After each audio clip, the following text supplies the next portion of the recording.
A new product came into my hands yesterday that I've seen online a little bit. Their ad campaign has been spot on because it targeted me.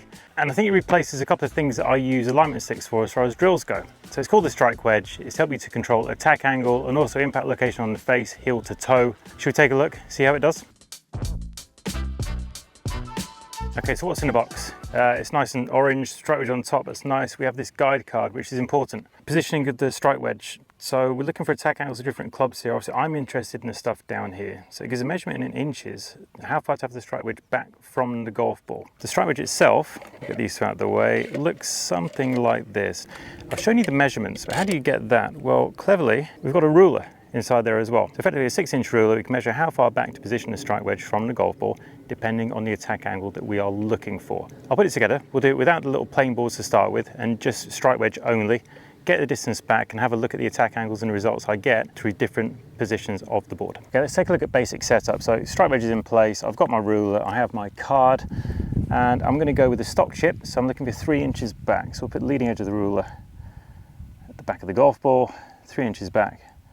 It's going to be right there, pretty straightforward. Now obviously if I wanted a low spinner, I could move it to 2.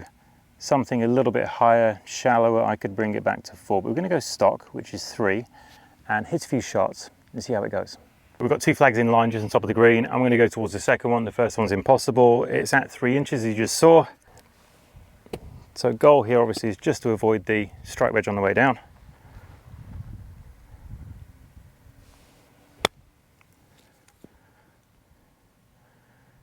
Okay, just caught the joint on the green, but that was pretty good. I'm going to keep my ruler in place, that would make sense. So I know exactly where to put the ball. Now, I'm doing this from a mat today. It makes sense for practicality, for filming a video. I don't have to keep moving around and keep placing it in different spots. Now, obviously, you can use it from the turf. There's no reason why not.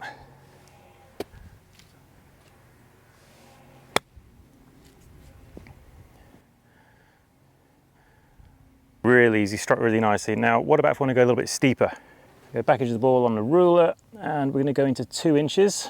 So if you haven't seen it already, there is a ping study out there which shows that the majority of really good golfers are making first ground contact 1 inch behind the golf ball at the most, 1.5 inches top end, but they're in that little window there, like first ground plane contact, right? Doesn't mean they're hitting fat shots, don't confuse the two. So this should get me on the ground very, very close to the golf ball. It should be a little bit steeper. We're looking more double figures down for attack angle. Let's see if I can avoid it. That looks pretty tight to me. Better. See, that came out with really nice control, nice low launch, probably mid-20s, plenty of spin. Let's just go one more.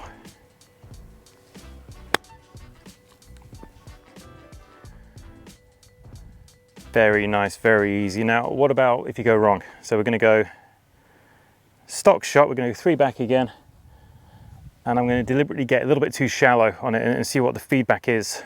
It should be audible, and I think I'll feel it. Well, that's plenty of feedback. I'll move the whole thing. So it's safe to say that was very, very shallow and not much use at all. Let's go beyond doorstop level. We're going to use one of the little plain boards or fins, whatever you want to call it, and show you how to use that. Okay, so quite clever. See, it's quite a flexible little fin, clips straight into the side here. Puts it on a nice plane, and then we position it down at the golf ball. So I've got my ruler there still. Going to go down 3 inches, make sure it's lined up and the ball is fairly central. As you give yourself a lot of margin here, it's not going to work very well. So we'll go in there, aim it properly. So you see from down the line, if I start to take this club in too fast, I'm going to clip it really quickly. So we can start to control club path as well as attack angle.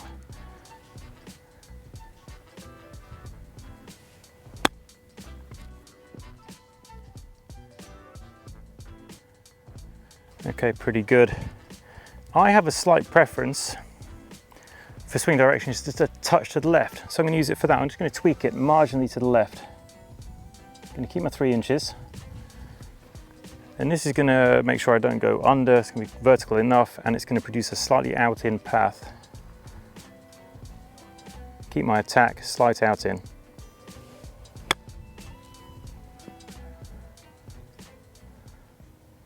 I prefer that small cut because it gives you just a little bit more control over ball speed, ramps up the spin a little bit, and makes sure the contact point and the attack angle are more preferable. A little bit steeper, a little bit closer to the golf ball.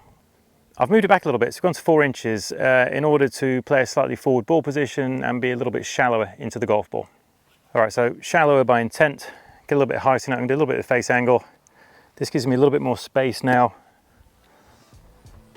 Try and get fairly close to it. You see I can start to soften things up. Soften things up quite nicely, quite easily. Much more space to land the club on the ground.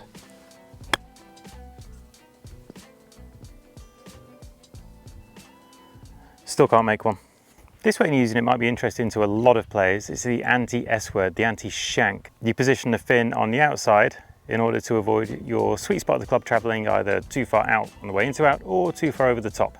Let's show you how to set it up. Okay, this time we're going to use the ruler version. Just pop it in the outside edge, clip it in. The plane board would angle out so it would get too easy. So now you can see it's going to obstruct my path should it be too far into out or too far out to in. As it's in place, you can see if I'm in any way too far out to where they're going to catch it. Also, if I start to move too far into out, there's a good chance I catch the toe on the outside edge of it. Now, obviously the into out shanker is a little bit less common than the over the top, but just so you know, it can work for you also. So I've got it positioned a little bit too close. Let's go 3. Over the top shouldn't really be a problem for me. Absolutely fine. No worries. But what happens if you do get it wrong? Let's do a little over the top attempt at a shank. So I'm going to come in, I'm going to go out too fast, see how early I can catch that thing. As you can see, it did its job. So, strike wedge. Yeah, pretty simplistic. Could you recreate something yourself? Yes, to some degree. It wouldn't quite be the same though. Takes control of certain things that really help with short game. Obviously, making sure you don't hit the ground too far back, creating an appropriate attack angle is very useful. How much of an attack angle is easily dictated by how close you have it to the golf ball. It's clever. The thing I like most about it though is it's an external focus. There are too many training aids around at the moment that basically strap to your body in some way and have you learn to move the joints of your body differently.